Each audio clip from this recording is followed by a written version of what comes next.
Select the plane, draw the rectangle,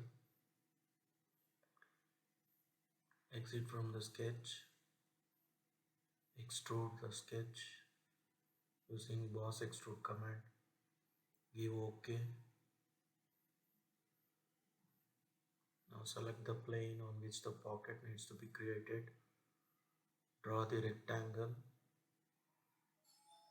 exit from the sketch, apply extruded cut command on the sketch and give OK. Now the pocket is created.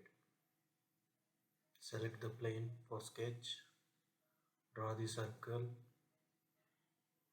exit from the sketch, apply extrude cut command. Now create a extrude cut. Select the plane for sketch, create an ellipse, exit from the sketch, extrude boss base command has to be applied, and in both the directions material is added.